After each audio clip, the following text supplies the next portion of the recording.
In this episode, we are building a new coop. As I am a great admirer of Justin Rhodes, we are continuing to build some of his contraptions, and today we're going to be starting to build his $200 chicken tractor. I'm going to be making some modifications based around what I've enjoyed about the Chickshaw and what I want out of this. So it's not going to be an exact replica of what he has, but it's going to be along the same lines, and you should be able to see where ours differs. So again, big thanks to Justin. Check out his stuff. I'll leave a link below.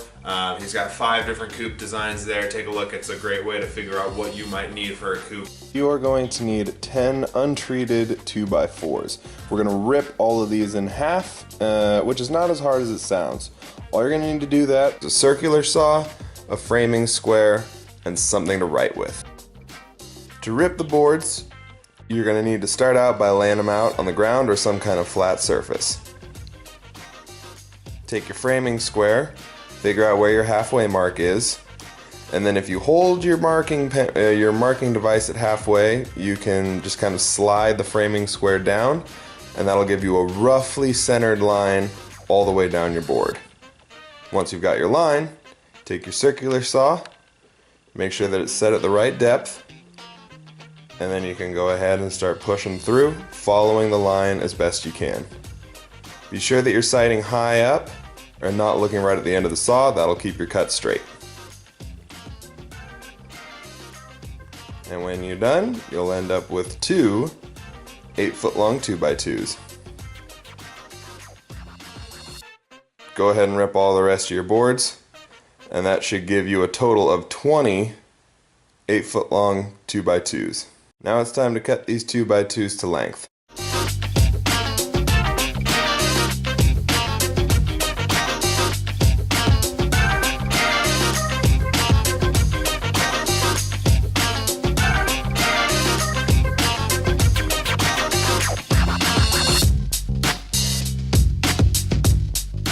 When all is said and done, you're going to end up with 2 9 3/4, 2 10s and 11, 4 15s, 2 23s, 11 24s, 26 and a half, 30, 11 40s, and a 47.5 inch. You also end up with a bit left over. And then we still have 8 2x2s left upstairs that are their full 8-foot length.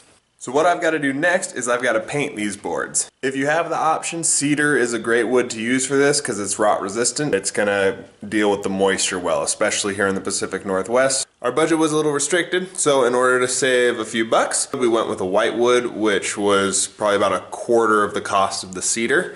But it will rot a lot faster. So we're going to put a coat of paint around the outside. That way it seals it up and protects it from the moisture a little bit better. We're going to be using the Valspar Aspire paint. The Aspire should be pretty durable. It's also a low VOC, so it shouldn't be giving our chickens any respiratory issues. This coop is really well ventilated also, so we shouldn't have any issues going forward with that. Like I said, if you've got the budget for it, cedar is a nice easy way, and then you don't have to fuss with this at all. I found that a quick and easy way to paint these boards was to take a few of them, stack them together, and then you could paint them almost like it was a flat surface. A little bit of time to dry, then you can roll them over and paint the other side. Once the paint's on, you can let it dry overnight. All the pieces are now painted and the paint is dry, so it's time to start putting together our new chicken coop. You're going to start out by making a few large rectangles using some of your 8-foot lengths and some of your 40-inch length 2x2s. Grab a screwdriver and an impact driver and some screws. I was using 3-inch. You're going to go ahead and tack all 4 corners in. Do it again. That way you've got 2 large rectangles that are going to make the main portion of your coop. Next, you want to start attaching your 24-inch pieces around your corners so this thing looks like a table that you flipped upside down. I set them down in the corners and then tacked them in with a toenail screw. Brought the other rectangle in, took the one with the legs, flipped it right side up so it was like a table, lined up the corners, and then tacked those in as well. I sent extra screws down from the top to make it extra secure, and then I went about setting the sides. Here's a better angle of it. Line up your center post, and then screw it in, and hit the other sides. When you're done, you'll end up with something that looks like this. Now we've got to add some cross bracing onto the long sides here, and we'll put another one along the front. This side without any bracing is the back of this coop. This is where our nest boxes are going to go. These cross braces are going to go in and add rigidity to the structure.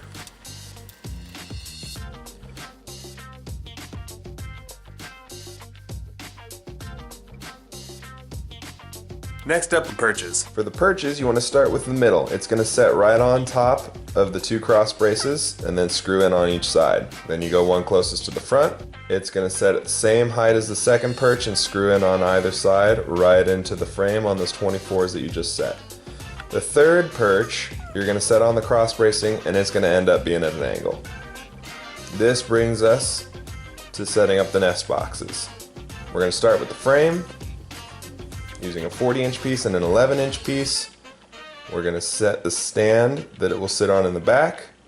Check both sides, make sure your heights are right, and do any fine adjustments that you need before you screw it in. Now it's time to build the nest box holding system. Now you can see here how I'm setting it up. This is actually wrong, so don't pay too much attention here. I'm pretty sure that I screwed this up with the chickshaw as well. But don't worry, I'll eventually realize my mistake. Yep, and there it is. Back them out. Reset with the short pieces on the outside. Now we're going to take our 1x4, cut a few lengths out.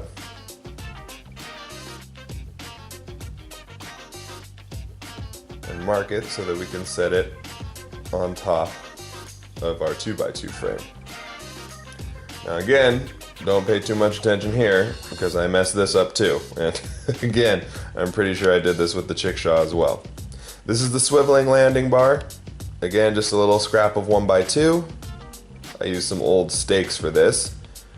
And you're going to screw them in. I start with one screw, get your line right, and then put a second one in. This second screw prevents any twisting or adjustments from happening in the future.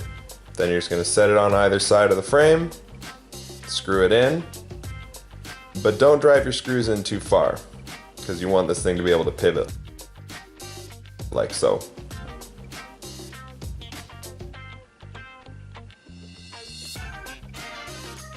Here I think I'm realizing my mistake. Yep. So we're going to back the screws out and we're going to readjust.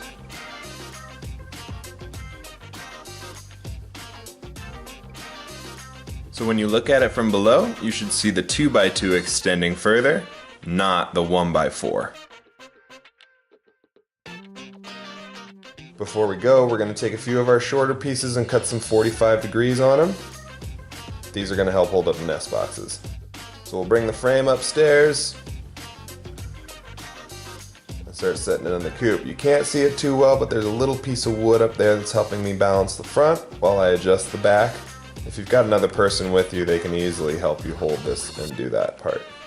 Both sides look good, so we tack them in and then add some additional bracing over the top. This sandwiches in between the two pieces of wood. Sometimes a hammer can help you adjust if it's a tight fit.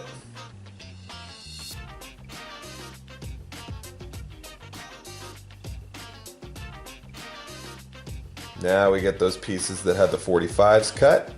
And you can see they're going to act as a little bit of a hanging system and just give a little support further out onto the landing bar. Now it's time for the hardware cloth. Take the system, flip it up on its side, and stretch your hardware cloth out over it. I always like to start at the corners and then start working my way around. Anywhere that it's popping up to where you feel something can get a finger in, you want to nail it down and then trim off any extra.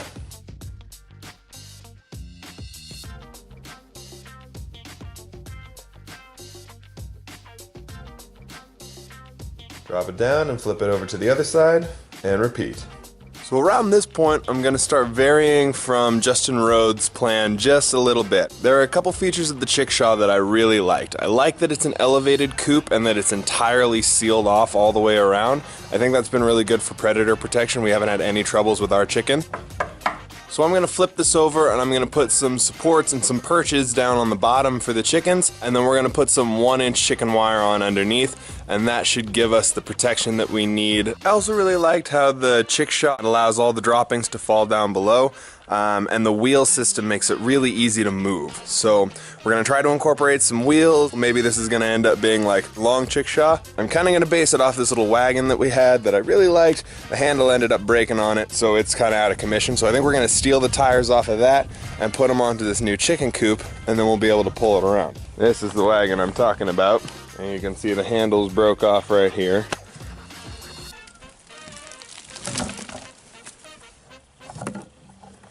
I can figure something out. We might steal those tires. We'll see what happens. For now, let's get a frame put on underneath.